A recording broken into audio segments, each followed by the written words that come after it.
Hi, this is the Stairs video rundown for iSequence for iPad. iSequence is a loop-based sequencer for the iPad. I mean, it's called iSequence, so I guess you can figure that out. The initial screen shows you 8 sets of 16th notes. Instruments that have a keyboard give you a virtual keyboard you can play on.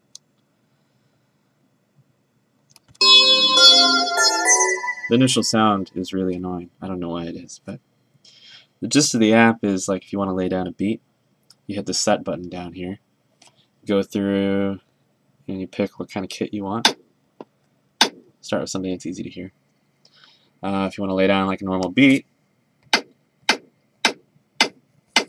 you tap which square you want, and then you hit the thing you want. It has a record function, where you hit record, and then you're like,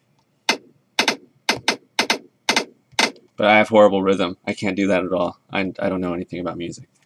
You hit the loop button to just play one loop over and over again.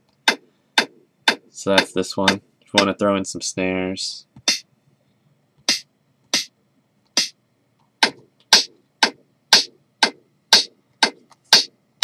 You want to adjust the tempo of it. Turn down the volume for a little bit. You hit play and go into the mixer. This is the BPM over here. You can slow it down. The shuffle function, I think it's supposed to kind of alternate the tempo a little bit so it sounds more natural, but I don't know how much good it does. You can adjust the volume of specific tracks. You can turn these down.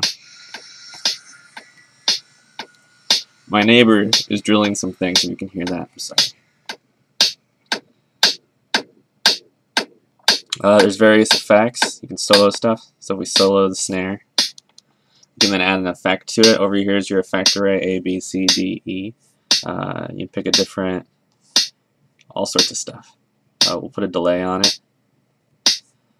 We won't have it feed into another effect.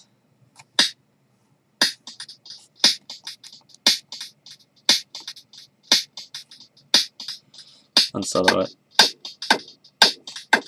I don't like the delay. It doesn't sound very good. You can't even hear that at all. So anyway, jump out of the mixer. If you want to save the song, you go here. In title, you can put whatever you want. Yay! You hit save, and then it's saved. If you exit out, there's no multitasking.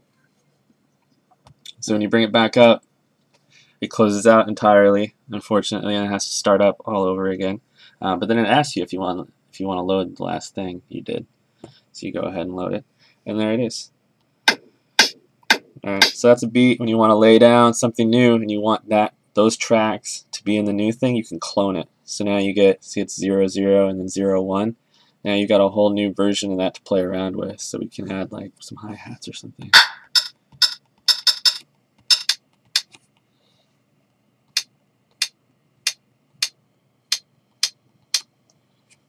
And you loop it.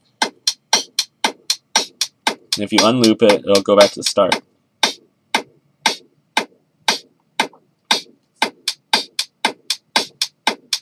And then you can do repeat, have the same thing again. You can use the arrows to thumb down through your loops. So 0, 0, it'll do another repeat and bump that one up to 1, 1. So now we have this.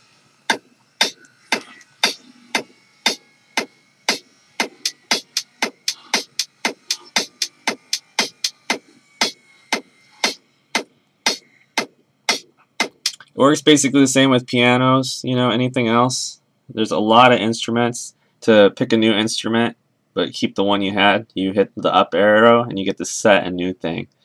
Set will take you to sets, so you can do that. Stop notes will stop a note. So if you play it right now, oh, well, that one's not very long. But if you want to stop it right there, so you can do, oh, that didn't work. That's weird. Alright, I guess you need a different instrument. One more. Let's see what happens here. It kind of kills it earlier.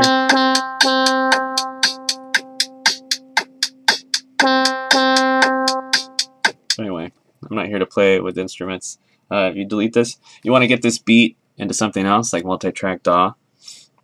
You go to Song. I always save it first, just be careful, but you don't have to. And then down here in Export, you got a bunch of options. This one's audio copy. The other ones are Wi-Fi export, where like you hit Wave and it'll create in a Wave, and you can download it through iTunes file sharing, or you can use the Wi-Fi interface to download it from your computer wirelessly from the iPad. But we're going to do audio copy. Hit audio copy. It renders it real quick.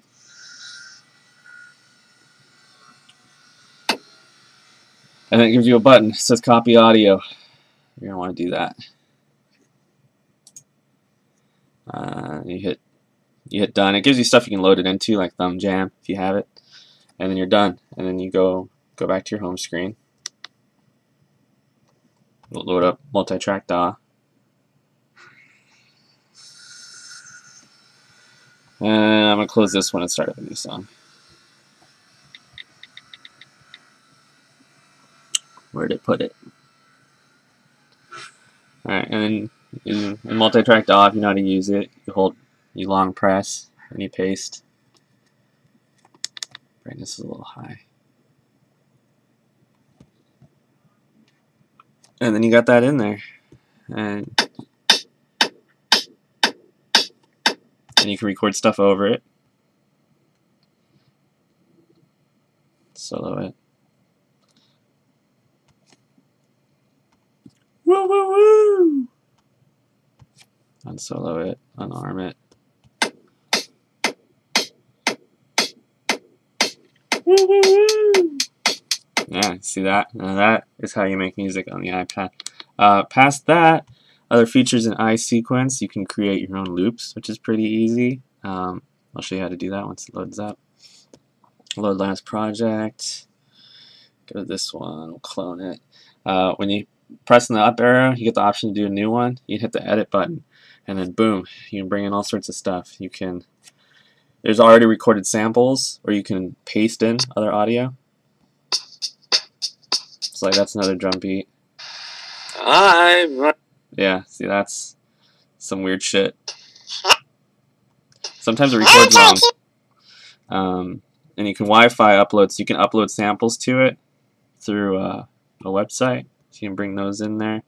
If you just record something, hit record, hit stop. Now it's in there somewhere. Which one looks like it was today? What is today's date? That's it. Alright, so you load that one. You want to do loop or drums. Do drums. You want to move the cut points. These are the cut points. One's green, one's red.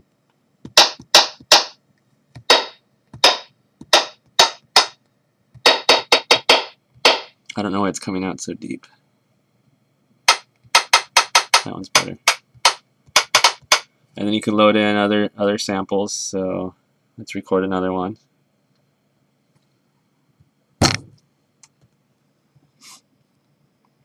Where'd that one go?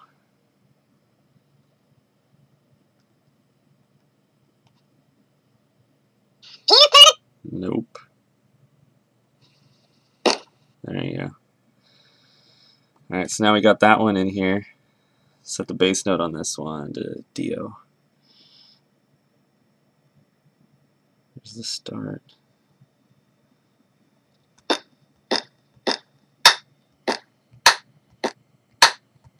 Alright, so now we got our own custom made thing.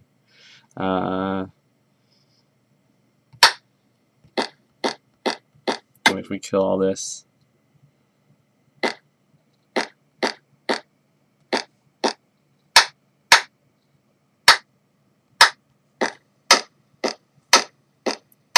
And I just recorded our own samples. Got something totally organic here. Anyway, that's the basic rundown. iSequence. There's all sorts of other stuff in the app, but to get you started on just making your own beats, that's all you need to know. Hope this helped.